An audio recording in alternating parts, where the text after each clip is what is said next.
Shalom, perkenalkan nama saya Tianarli Harahap, NIM 2001011143, mata kuliah Psikologi Pendidikan, Grup D semester 3, dosen pengampu Ibu Damayanti Nababan MPDK. Saya akan menjelaskan perbedaan individu yang menyebabkan perbedaan hasil belajar. Pengertian perbedaan individu.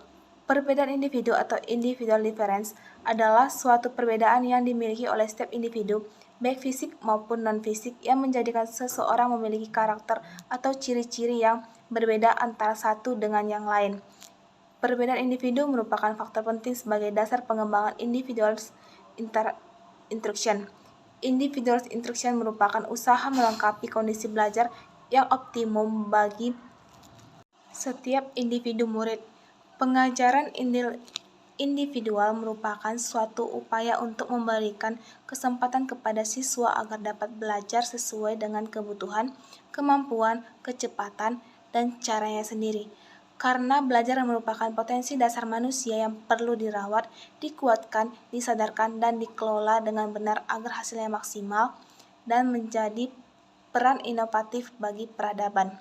6 perbedaan-perbedaan individual yang ada pada peserta didik, yaitu yang pertama, perkembangan intelektual. Perkembangan intelektual merupakan kemampuan belajar, terutama memahami dan menggali materi dan informasi masing-masing. Peserta didik tentu tidak sama, ada siswa yang cepat belajar dan mampu memahami materi, ada juga siswa yang lambat dan perlu dibimbing secara bertahap dalam belajar. Yang kedua, kemampuan berbahasa. Kemampuan berbahasa, lebih tepatnya lagi komunikasi. Komunikasi atau berbahasa di sini bukan hanya hubungan interaksi antara guru dengan murid saja, namun juga komunikasi peserta didik dengan materi dan informasi pelajaran, bahan ajar, media pembelajaran, serta komponen-komponen pembelajaran yang terlihat lainnya. Yang ketiga, latar belakang pengalaman. Latar belakang pengalaman siswa atau peserta didik yang pernah mendapatkan informasi yang relevan terhadap suatu materi akan lebih cepat memahaminya, bukan hanya dalam hal materi namun juga gaya belajar, metode pengajaran, serta hal-hal lain yang diperlukan dalam pembelajaran. Yang keempat, gaya belajar. Gaya belajar peserta didik satu tentu memiliki gaya dan kebiasaan belajar favorit dan mampu mempercepat pemahaman terhadap materi yang dipelajari, bukan hanya dalam kebiasaan namun juga dalam kondisi tertentu.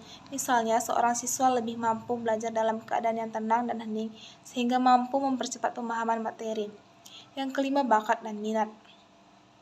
Bakat dan minat ini berasal dari dalam diri masing-masing siswa dan sangat penting untuk digali dan ditemukan sehingga mampu dioptimalkan sebagai kemampuan yang dapat dikembangkan. Misalnya, seorang siswa lebih mampu untuk mempelajari pelajaran matematika, ini adalah bakat, atau siswa yang sangat menyukai pelajaran praktik fisika, dan ini adalah minat. Yang keenam, kepribadian. Kepribadian merupakan reaksi atau tanggapan terhadap sikap dan cara-cara mengajar yang dilakukan guru. Kepribadian ini juga sangat terkait dengan sifat dasar masing-masing peserta didik. Siswa yang pemalu biasanya akan lebih pasif untuk terlibat dalam interaksi dengan komponen-komponen pembelajaran, terutama dengan guru. Di dalam proses belajar mengajar di sekolah, maka yang dimaksud masukan mentah atau raw input adalah siswa sebagai raw input. Siswa memiliki karakteristik tertentu baik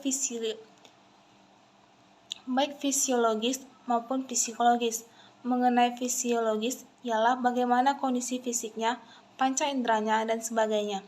Sedangkan yang menyangkut psikologis adalah minatnya, tingkat kecerdasannya, bakatnya, motivasinya, kemampuan kognitifnya, dan sebagainya. Semua ini dapat mempengaruhi bagaimana proses dan hasil belajar, yang termasuk instrumental input atau faktor-faktor yang disengaja dirancang dan dimanipulasi adalah kurikulum atau bahan pelajaran, guru yang memberikan pengajaran, sarana dan fasilitas, serta manajemen yang berlaku di sekolah yang bersangkutan.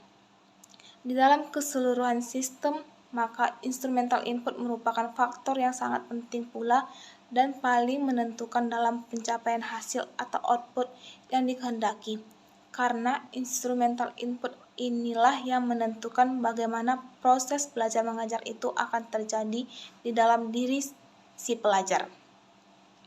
Demikianlah yang dapat saya sampaikan. Lebih dan kurang saya mohon maaf. Terima kasih dan shalom.